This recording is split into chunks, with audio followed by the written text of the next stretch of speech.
Bienvenue au lancement du livre de l'IPE UNESCO « Données ouvertes sur l'école, ce que les planificateurs doivent savoir ». Je suis Muriel Poisson, responsable du projet sur l'éthique et la corruption dans l'éducation à l'Institut international de planification de l'éducation de l'UNESCO. Les données ouvertes sur l'école font référence à toutes les informations relatives aux intrants, aux processus et ou aux extrants de l'école qui sont partagés avec les citoyens en version papier ou électronique.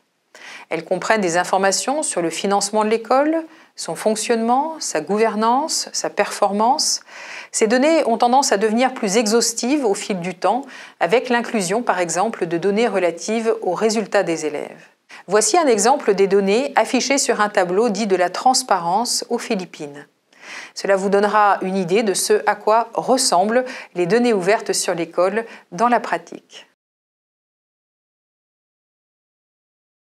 Nous avons observé un changement rapide ces dernières années avec de plus en plus de pays à travers le monde qui s'engagent dans la publication de données sur l'école. Les nouvelles opportunités offertes par les technologies de l'information et de la communication et la pression croissante des citoyens en faveur de plus de transparence sont des facteurs clés pour expliquer cette évolution. Ce mouvement a été initié principalement par la société civile en mettant l'accent sur l'engagement des communautés. Mais de plus en plus d'autorités gouvernementales, y compris dans de grands États comme le Bangladesh, l'Inde ou l'Indonésie, s'engagent désormais dans cette voie en s'appuyant sur les systèmes existants d'information de gestion de l'éducation. Cela signifie que les données sur l'école, qui étaient auparavant conservées par l'administration pour son propre usage, se retrouvent désormais entre les mains de tous les citoyens. C'est un changement majeur que nous, à l'IPE UNESCO, avons voulu documenter et mieux comprendre en posant des questions telles que: quelles sont les données dont la publication est la plus pertinente?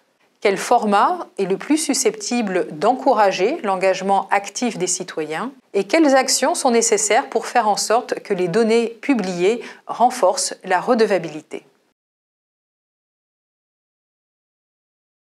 Comme vous le verrez dans ce livre, nous avons passé en revue toutes les étapes de la conception de politiques de données ouvertes sur l'école.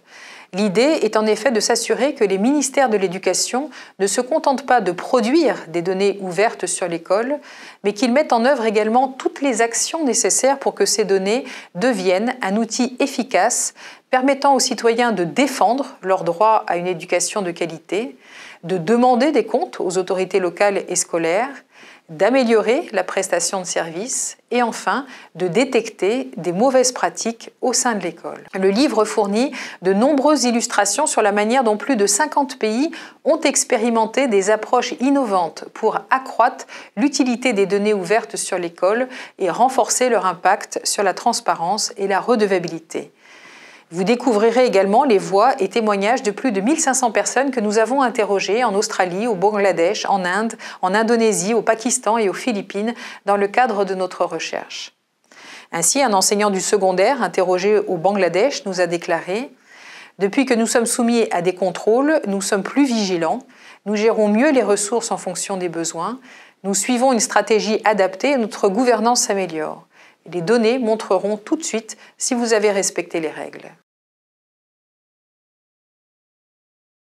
Je souhaite partager avec vous 5 conclusions pratiques de notre travail visant à aider les décideurs ainsi que les planificateurs à prendre des décisions éclairées en ce qui concerne l'accès à des données ouvertes sur l'école qui soient pratiques, efficaces et utilisables.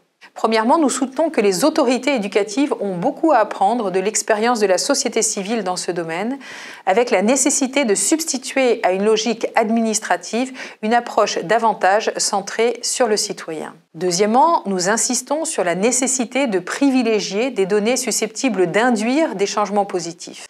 Concrètement, cela signifie privilégier des indicateurs comparables dans le temps et d'une école à l'autre, et aussi par exemple de sélectionner des données pouvant mettre en lumière les domaines les plus exposés au risque de corruption. Troisièmement, nous appelons à inscrire les initiatives de données ouvertes sur l'école dans les systèmes d'information et de gestion de l'éducation en place afin de les rendre durables, mais en même temps de présenter l'information de manière attractive en s'assurant qu'elle soit accessible et compréhensible par tous. Quatrièmement, nous considérons important que les objectifs des données ouvertes sur l'école évoluent avec le temps, passant de statut d'outil d'information à celui d'outil de lutte contre la corruption. L'expérience de terrain montre le chemin pour y parvenir via une formation adéquate, des mécanismes de plainte, mais surtout un véritable changement culturel. Enfin, nous n'ignorons pas les risques qui accompagnent la divulgation des données sur l'école. Interprétation erronée ou simplification excessive de questions complexes, stigmatisation ou compétition entre écoles, problèmes liés à la confidentialité des données ou à la sécurité. Mais nous préconisons la formulation de mesures de remédiation pour réduire ces risques dès la mise en place de telles politiques. Nous vous invitons à télécharger le livre dans son intégralité et gratuitement sur le site de l'IPE UNESCO.